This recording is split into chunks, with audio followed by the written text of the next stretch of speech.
Sabíeu que hi ha fades que prefereixen caminar per terra en comptes de volar pel cel blau? Aquesta és la història de la Flora, una fada petita que tenia una por molt curiosa. La Flora vivia en un jardí ple de flors de colors, sota un girassol gegant que era casa seva. Tenia unes ales precioses de color verd maragda, però mai les feia servir. Mentre les altres fades feien tombarelles entre els núvols de cotó, la Flora anava a peu, saltant de pedra en pedra amb molta cura per no enlairar-se ni un sol mil·límetre. «I si caig i em faig mal?» pensava la Flora mirant el cel blau i brillant. La idea de tenir els peus lluny de la terra ferma la feia tremolar com una fulla. Un matí assolellat, el seu amic, la vella Bua, va venir a visitar-la. En Bua era rodonet, molt pelut i portava una jaqueta de ratlles grogues i negres que semblava molt suau. «Hola, Flora!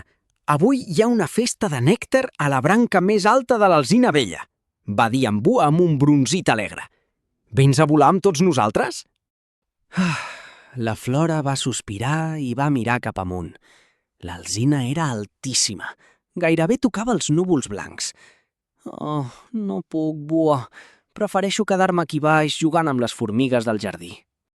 Llavors va aparèixer la Pipa, una papallona amb ales de colors rosa i lila. «No tinguis por, Flora! Volar és com nedar per l'aire. És suau i se sent una llibertat meravellosa». La Pipa i en Bua van decidir ajudar la seva amiga Flora. No la volien obligar, només volien que veiés com n'és de bonic el món des de les altures del bosc. «Comencem per un saltet molt petit», va proposar en Bua. La Flora va pujar a sobre d'un bolet vermell i amb punts blancs que només feia un pam d'alçada del terra fresc.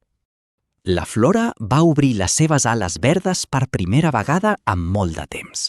Eren tan suaus com el vellut. Va tancar els ulls, va fer un saltet i...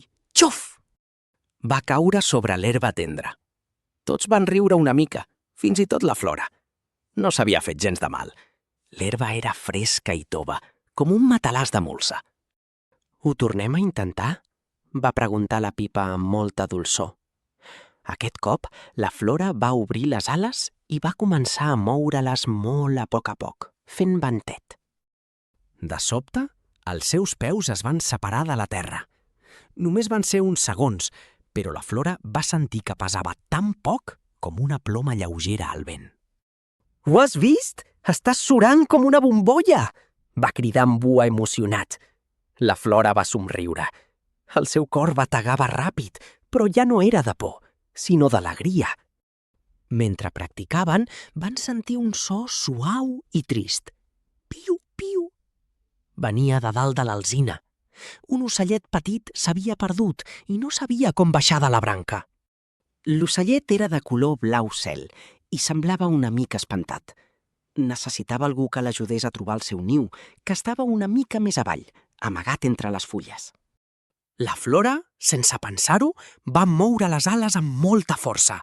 La seva por s'havia fet petita perquè les ganes d'ajudar el seu nou amic eren molt més grans. Va pujar més i més amunt, passant per sobre de les flors, dels arbustos i de les pedres del riu que brillaven sota el sol daurat del migdia d'estiu. «Estàs volant de veritat, Flora!» va cridar la Pipa des de sota. La Flora no mirava avall, només mirava l'ocellet blau que l'esperava amb els seus ullets brillants. Quan va arribar a la branca, la Flora va agafar l'ocellet amb molta cura. «No tinguis por, petit, jo t'ajudaré a tornar amb la teva mare», va dir xuxullant. Junts van baixar planejant suaument per l'aire. La Flora se sentia com si estigués ballant una cançó màgica, amb el vent que li acariciava la cara i els cabells. Van arribar al niu i la mare ocell va donar les gràcies a la Flora amb un cant preciós. La Flora se sentia la fada més feliç del món. Aquella tarda, la Flora va anar a la festa de l'alzina volant ben amunt amb en Bua i la Pipa. Havien après que ser valent no és no tenir por. Ser valent és provar coses noves encara que tinguis una miqueta de por. I així, La Flora va descobrir que el cel era el seu lloc preferit per jugar.